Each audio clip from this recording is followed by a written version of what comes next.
Hello, ladies and gentlemen. It's Rei-Lin bringing you some more Armored Warfare today. Today we're going to take a look at one of the newest premium tanks to hit the game, the PTL02 Assaulter. It is a Tier 7 tank destroyer. It is wheeled just like the other two Tier 7 tank destroyers, but it does have a few little differences. You can see it does have a kind of cool paint job once you start to put some camouflage on this thing. And it's, I gotta say, it's actually pretty fun. For a wheel tank destroyer that's not quite like the AMX that I've done a review on already, or quite like the other two normal Tier 7 tank destroyers, the LAV-600 and the Centauro 120.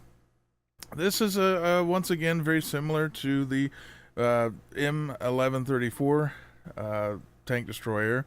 That's also a premium that fires missiles. It's one of those tanks that's sort of in between the other two at Tier 7, but this doesn't fire missiles. This is just straight up armor piercing and heat shells being flung around. So if you like the style of gameplay with all the other tank destroyers, you're going to find that you like this one too. And before I get into the stats, I just want you guys to know, if you don't want to listen to me yell and scream about the stats, click up the top of your screen. You can go straight to the replay and check out how this thing does in some actual PvE content. For the rest of us, we're going to check out the details of this tank. As you can see, right off the bat, it costs 5,500 gold. If you go up and try to purchase gold, you're going to have to purchase gold in two slightly different sections. You're going to have to buy 5,000 gold and then another 1,000 gold to bring you to a total of about 27 US dollars to buy this tank with gold. It is in the dealer tech tree, so you won't have to worry about missing out on it. So as we're going to take a look at the stats on this thing, I'm going to go ahead and bring up our two normal Tier 7 tank destroyers, the LAV-600 and the Centauro 120. And we're going to take a look at the stats between the two. There's quite a bit of overlap here with the statistics, and that's not necessarily a bad thing. There is some stylistic differences between these three. So let's take a look at the LAV-600 versus the Assaulter. Now, since I do not own either of the other two, I've went ahead and figured out what your max damage and penetration is going to be based on the upgrades that are in the tree. So let's kick it off. LAV-600, its maximum damage on its armor piercing is going to be 529 damage, and its best pin is 429 millimeters. Well, right off the bat, you can see that it does not quite even do the damage of the Assaulter. That's not necessarily a bad thing. It does fire fairly quick, and its DPM isn't anything to shrug at. Its heat ammo on the LAV has a maximum damage of 676 with 365 millimeters of pin. Now, down here, the heat on the Assaulter does 648 damage with 395 millimeters of pin. So the LAV does hit a little bit harder with less pin than the Assaulter. So overall, the damage with the heat on the LAV is a little bit better than the Assaulter, but the Assaulter still has a little bit more penetration. Switching over to the Centauro 120, you can see even stock, the damage and pin is pretty close to the Assaulter, but the Centauro is definitely the damage dealer between the two normal Tier 7s, because once you look at its maximum armor piercing damage, it jumps up to a whopping 691 damage per shell with 440 millimeters of pin. So it does significantly more damage than the Assaulter with only 10 millimeters less penetration. However, what's kind of strange is that with the heat shell, the damage goes up again quite significantly on the Centauro to 744 damage per shell with only 368 millimeters of pin. And the Assaulter, as you saw before, has 395 millimeters of pin. So the Assaulter overall has more penetration than either of the other two, pretty much with both its standard armor piercing and its heat ammunition. So it's not anything to scoff at when it comes to penetration, but the Centauro definitely wins on the damage overall between the three.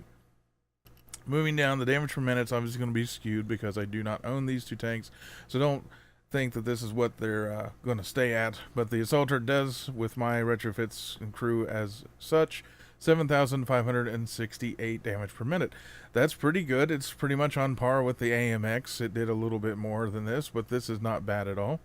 The reload time between the three, obviously these are going to go down, but not significantly much. I mean, the reload time on the base assaulter is around 5 seconds or so, and I've shaved that down with retrofits and crew. So between the three, the LAV has the biggest chance of coming down to around 5 seconds, whereas the Centauro, unfortunately, because of the big damage, does have a slightly longer reload at 7.22 seconds. That's not horrible, because this will probably end up being around 6.5 seconds once you're fully decked out, and that's not bad considering the amount of punch the Centauro does have. Hit points between the three, pretty even, 1,830 on the LAV, 1,815 on the assaulter, and 1660 on the Centauro. Obviously the Centauro loses out just a little on the health. Again, it does more damage, so I can see that as the biggest reason why. Between the three, yeah, they pretty much don't have any armor, with the LAV having pretty much the least, but it does have nice modifiers, but that really doesn't mean anything when you're dealing with 12-7 and 45 millimeters of armor. So again, these are tank destroyers. They are paper. Do not get shot.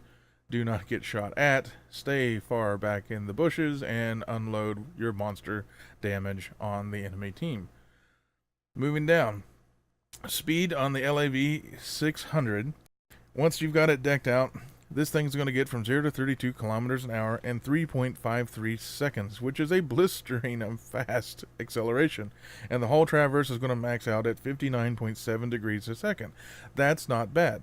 When you're talking whole traverse with wheeled tank destroyers or wheeled vehicles in general, it's pretty much you're talking about the turning arc. How big is the circle going to be if you're going straight and you cut the wheel left or right and you do a circle? So it's not too bad.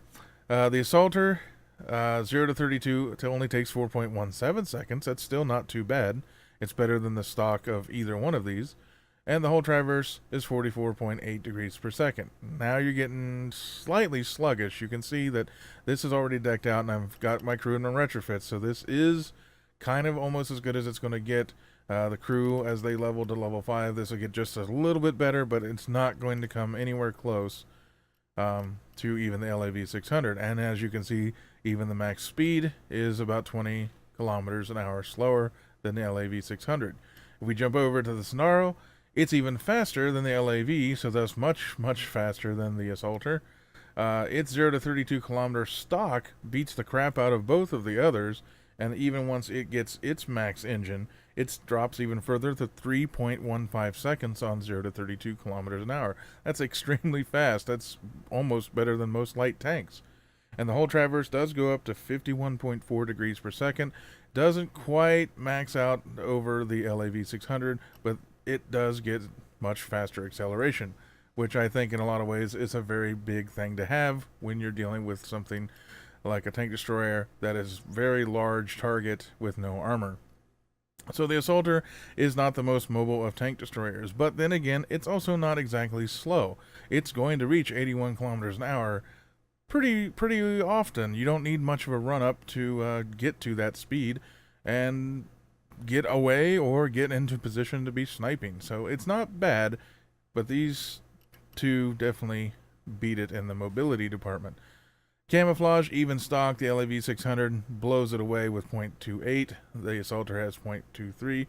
And the Centauro, again, taking into account the damage that it does with its amazing speed, a little bit worse at 0.18.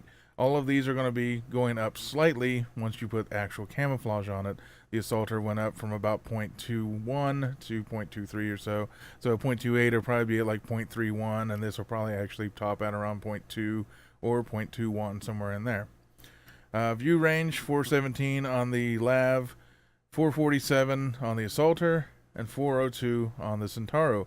Not bad view range for the tank destroyers of this tier. Not that great, but these will go up because of your crew. This is probably about what you should expect all three to be, around 450 meters of view range, if not slightly less than that. Cannon depression is 4.5 degrees over the front for the LAV, 4 degrees for the assaulter, and 8 degrees for the Centauro. This is over the front. The Centauro definitely wins as far as gun depression goes. Over the rear, the LAV has 6 degrees, which isn't bad. The Assaulter has a whopping 9 degrees, so we're getting into British territory here, at least as far as shooting over the rear end of the tank goes. And again, the Centauro has 8 degrees over the rear as well as the front, so overall the Centauro has the best gun depression overall when you take in an average between the two.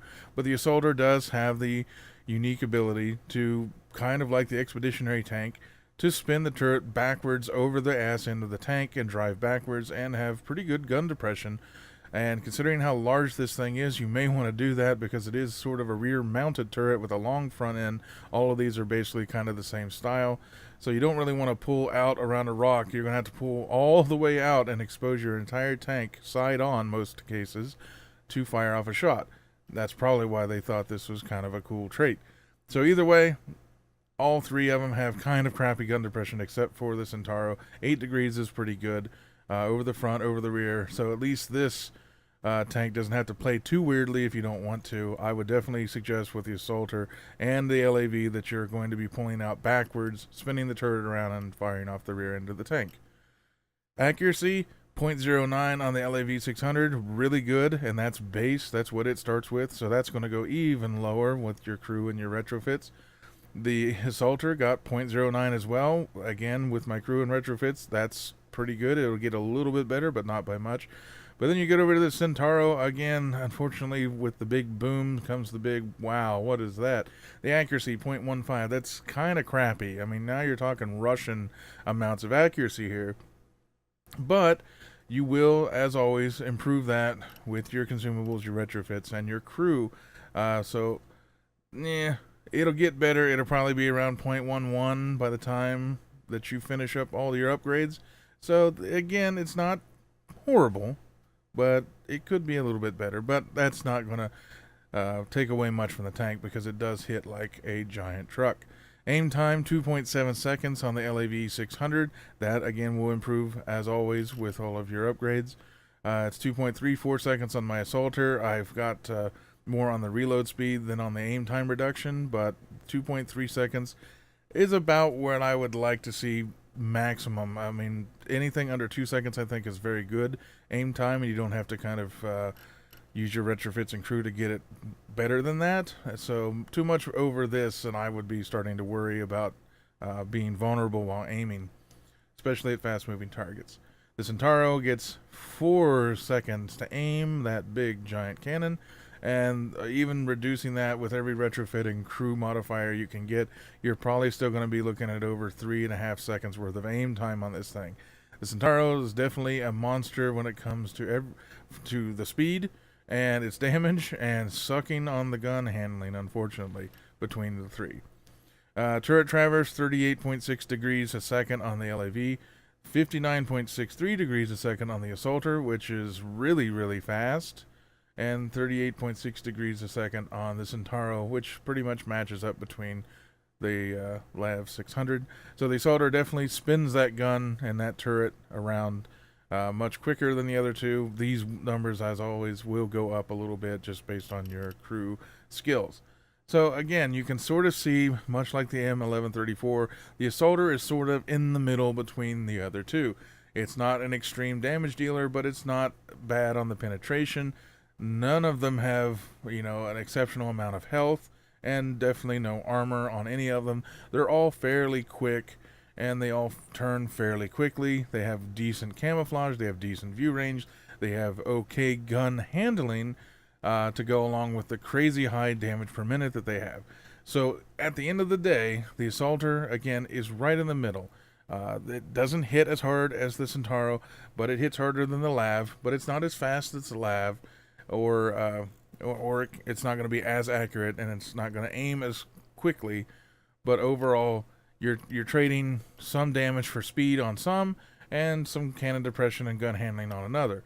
So either way, it's still a good tank. Between the three, once these are both upgraded, the Assaulter is going to end up fitting snugly right between them, just like I would have it here. There's nothing great about the Assaulter, and there's nothing bad about it either. It is a premium tank, so you're always going to have that to see you through on whether or not you want to buy this thing. Real quick, do I think it's worth it? You're going to spend $27. It is a Tier 7 tank destroyer, and as you just saw, it holds up very well against fully upgraded versions of the normal Tier 7 tank destroyers, and even the 1134 Striker as a premium. It doesn't fire missiles, so it's not unique in that regard, but pretty much the only thing that's unique about it is the fact that it is a premium tank destroyer, and the fact that it is the first Chinese tank destroyer in the game, and that can mean a lot to a lot of people too. They want every tank, and this one isn't a very bad tank at all. If you're into the wheeled tank destroyer line, and even if you're not and you're wanting to try it out, for 5,500 gold, I think it's worth it. It's definitely more worth it than the package deal that they had with the AMX. And since this basically is just as good as the AMX, except that it can't turn on a dime with that weird French turning stuff that it had with the wheels. Really, it just plays like a normal Tier 7 tank destroyer, and you can set it up to do a little bit more damage, or you can set it up to be a much higher DPM monster than it already is. It's kind of up to you, but you have to enjoy this wheeled style of play. And for me, I don't mind it as much as I used to. After playing the AMX and the M1134 and now this tank destroyer, I've kind of gotten used a little bit to driving and playing the wheeled tank destroyers. I used to not think they had much of a place in armored warfare. That seemed like main battle tanks were pretty much all you needed. But now that they've done some buffs and changes to the tank destroyers, I think overall they're now getting to a point where they're pretty damn useful. Again, you have to play these almost the same way you play tank destroyers in World of Tanks. You have to get behind a bush, get into some cover, and stay camouflaged as long as you can. These guns hit fast. They do hit hard, even though this doesn't hit as hard as the Centauro. Believe me, after a couple of shots of heat from this thing, with the much better penetration than the other two, I mean, you can tear stuff apart. As long as they're not using ERA armor or any kind of anti-heat measures on their tank, you will punch holes through them. And with a 4.4 second reload speed, you're going to do it a lot. So you really get a lot of chances to put out the damage in this thing. Very rarely do I end the match where I'm not the top damage in this thing, even against Tier 8 and 9 tanks. So don't worry that you're not going to be able to hold your own. You just have to play careful, and you have to enjoy the style of play that comes with wheeled tank destroyers. So anyway, moving on to the commander. Again, I use Maximilian. It is a premium tank, so I definitely want to maximize every little bit of reputation and credit gain that I can. So I use Max. You can go with Sabrina Williams. She seems to be the tank destroyer queen just because she gives bonuses to your reload speed, your movement speed, and your camo. So tank destroyers kind of need that. So if you don't have Max, maybe use her. The crew. Now you notice there are 4 crew members in this sucker, so you're getting a little bit of a boost as opposed to just having 2 or 3 crew members. So you get an extra little boost from that. Acceleration, off-road driving, I take it on every tank. This tank is not the fastest of the 3 tank destroyers, so you want to get the off-road driving just to speed it up. Its acceleration isn't quite as good. It's not bad, but you want to be able to have some mobility with this thing. It is a tank destroyer. There are going to be times where you're going to have to get the hell out of dodge, and you might as well make it easier on yourself. As for the second one, I might take spin to win. It does have a hull traverse. It would mean that you could steer this thing much quicker and tighter so that you can make much tighter turns and get the hell out of dodge even easier if you could turn and run away quicker. Quick draw, aim speed improved by 10%. The faster you aim, the faster you can fire. The bloom on this thing is pretty good after you fire. It takes a few seconds to aim. If you're following moving targets, your aim circle keeps blooming back up. You want to get that speed down so that you can re-aim, reacquire your targets, and nail them even if they're moving full speed. Most likely my second skill would probably be to get the turret traverse speed improved by 10% with do the twist. This thing has enough accuracy that you're not going to really need marksman and you're not really going to need shoot from the hip. You can take them if you're worried about being more accurate, but .09 accuracy, it's going to probably end up being around .07 accuracy is extremely good, so I don't see the point in using that. If you're going to be more of a mobile, on the move, fire at will kind of tank destroyer, and you take smooth ride for one of your driver skills, then maybe you would want marksman or shoot from the hip, just so that you can get the aim circle down a little bit smaller while you're moving. Otherwise, do the twist, get the turret traverse speed up, and it's even easier to acquire targets and to aim at new targets all the time. Going with the rate of fire increase by 1.3%. Of course, you're going to take that because firing faster is exactly what you want in almost any tank, so definitely take that. As far as the second one goes, well, you don't really have much of a choice. You can take maybe preparation to get the ammo swap speed down. You're in and up here with basically 2 gunners, so you're going to end up double dipping here, and you're going to end up being able to take basically all 4 of the gunner skills. So you have rapid fire, you're going to take preparation, ammo swap speed is improved by 10%. It does get heat, and how often you swap between them, that could definitely help you out by swapping the other. And obviously the second one, you're going to choose between explosive shells for that and secured ammunition for the other, and then you're going to have all your gunner skills, so you're going to have them all, so it doesn't matter. Just I would take rapid fire first and preparation first on the other gunner. This thing does get 3 ammo types, but as always, I never take high explosive into PvE. I just don't see the point.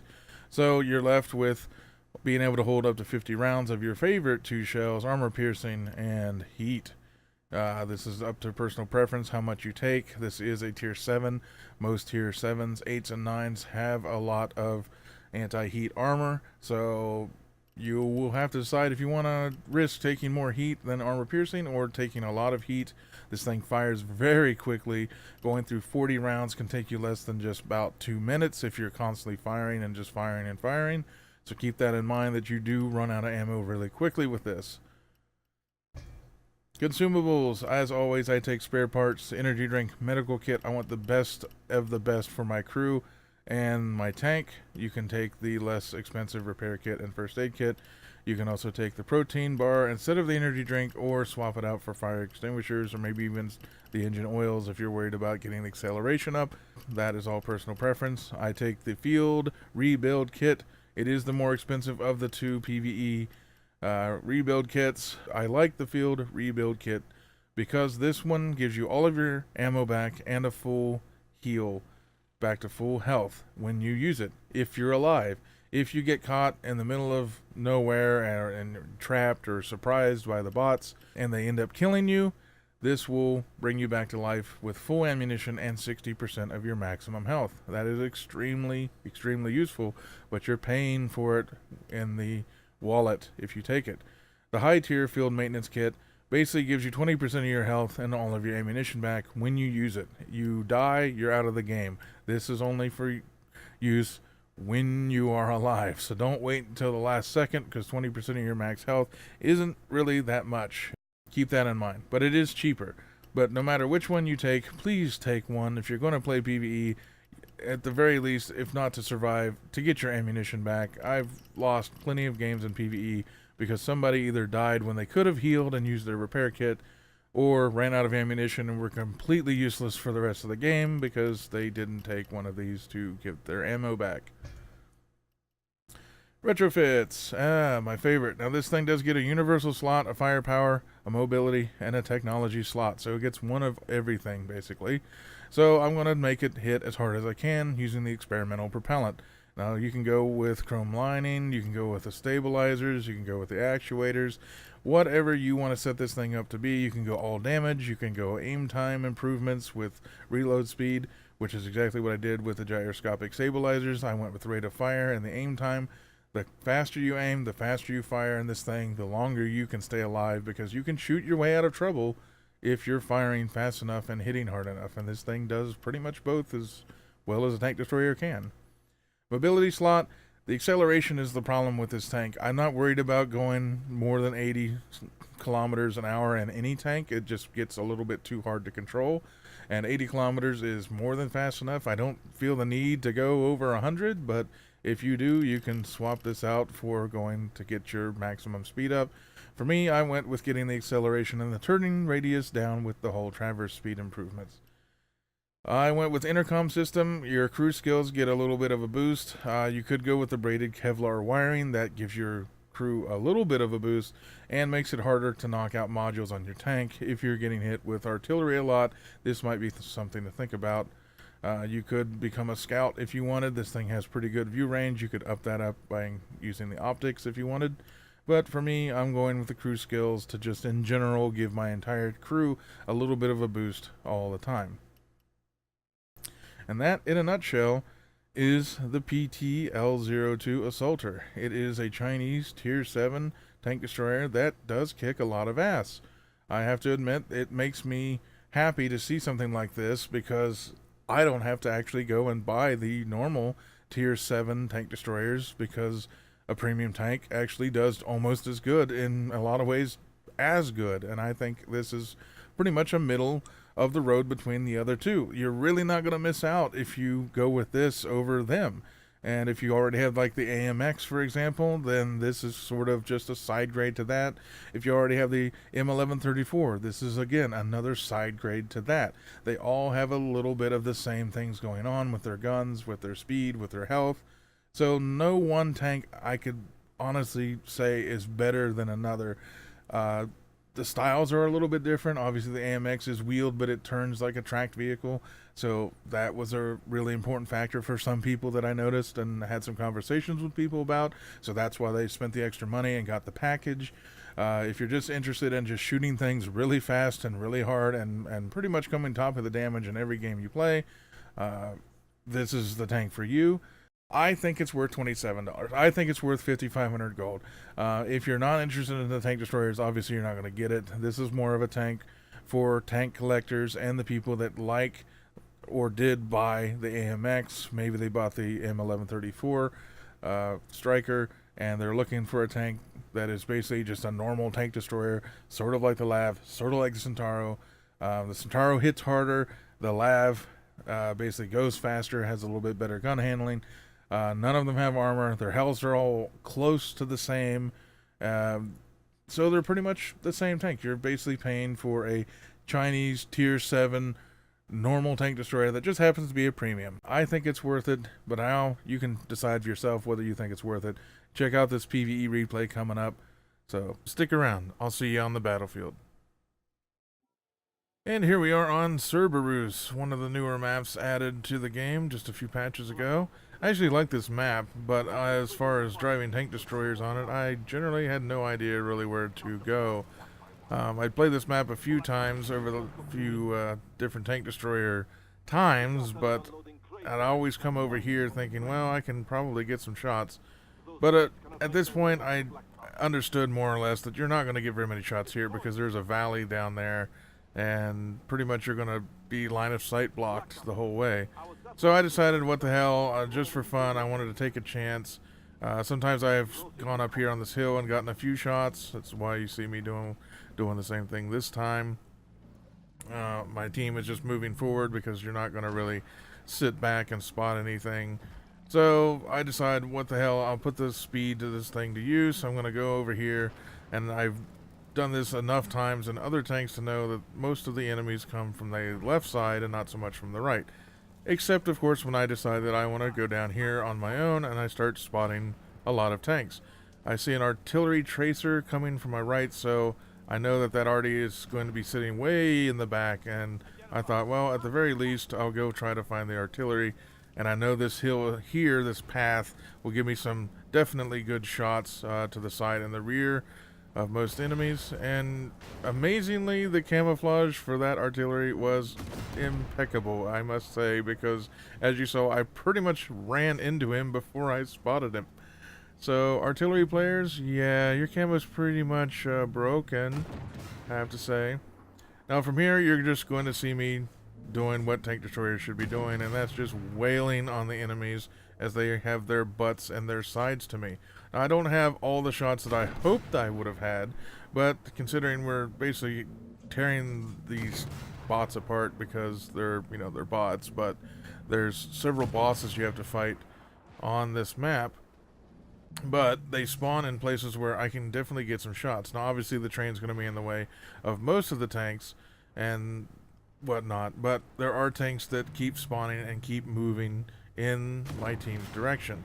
Now, I'm not so much worried about my team. We've got 3 tier 7s and 2 tier 6s. The Stingray and the Terminator are in no danger of being destroyed as long as they play well, because the Terminator is pretty tough and Stingrays have a lot of penetration, so even if they go up against some tier 8s or 9s, they still have the guns to deal with them. We also have a Challenger 1 on our team who is pretty much a god for main battle tanks, especially at this tier, so I'm not worried that the Challenger is going to be in any danger from any tank on this entire map. If anything, the Leopard 2 may be a little bit weak, and of course I have paper for armor, so worrying about myself is pretty much the only thing I need to worry about. And I put in a nice hit there on that Stingray, hit him right in that critical area, and we all know that that's surprise butt stacks. Oh yeah, look at that. T90, not so tough from the rear. Boom, Stingray. And as you can see, I'm just lobbing shell after shell after shell. Most of these enemy tanks are either nearly dead or dead before they can get to my team, and I'm kind of happy about that.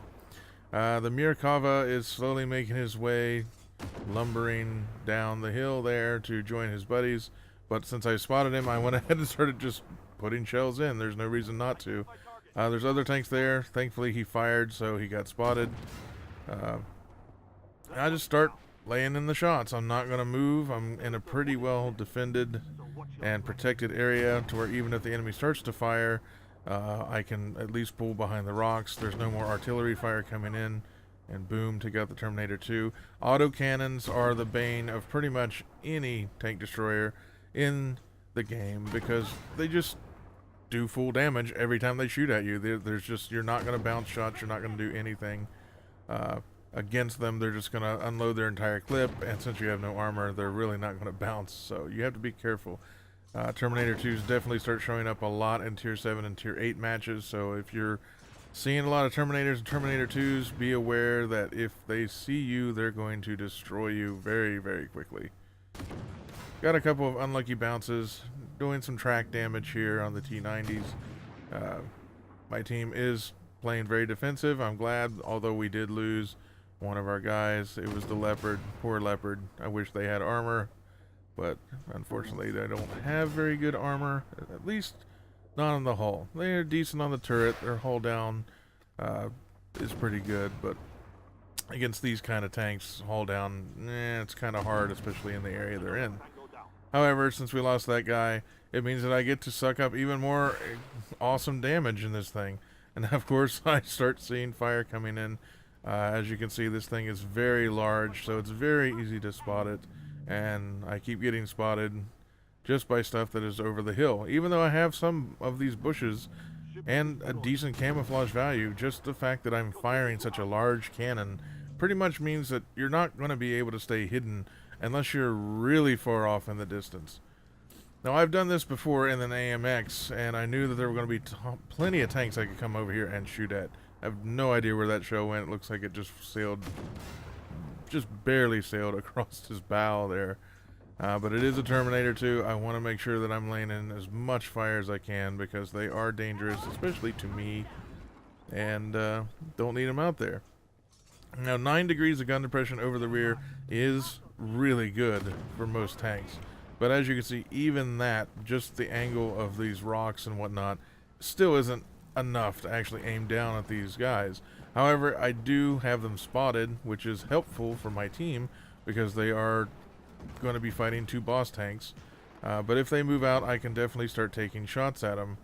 And they will, but at least they're shooting at me and not at the rest of my team. And so my team can get good side shots into them. I start taking damage, and lo and behold, as you can see, there is a damn Terminator coming up to get me. Now, I can do pretty good damage, as you saw right there, but already I'm out of ammunition, and I'm only down to heat. So in order to get out of that, I had to use my heal before he killed me, and to load up AP instead of heat. and he is very much adamant about chasing me, and my team is unable to assist. I'm thinking about just diving off the cliff, but I didn't want to take too much damage if I could help it. But the Terminator continues to pummel me, so I have no choice but to go ahead and mountain goat down the side of this hill, running into this wonderful little steel barrier there, and at least he left me alone. The Terminator and the bots in general will continue to pummel you if you're in their line of sight. So I decided I had to break the line of sight, and he's not going to generally chase me. And he's already turned around, as you can see, and headed back the other way because my team is putting up a hell of a fight against the rest of the bots that are down there, including the two bosses. And we have plenty of time, so there's no need to rush, but we have to take out those bosses to finish the objective. But since he decided he was going to try to attack my team, I'm going to come up behind him again and finish the job. Now, I go ahead and just eat the damage here. There's no point. I'm not going to be able to run away. I'm just going to have to suck up the damage and kill him. But that's good enough for me. I wanted to make sure that I could do what I could do for my team, even if it meant that I died. Now, I have no idea where I was taking damage from there. It just seemed like my own team was shooting at me, but I don't think that was the case. It looked like, yeah, it was the Romka 99. The boss was coming up to get me after he saw his fellow Terminator eat it hard because I finished him off. This other bot seems like he's wanting to come up, but thankfully he came side on around the corner, so I could pretty much put a big, hefty shot into him.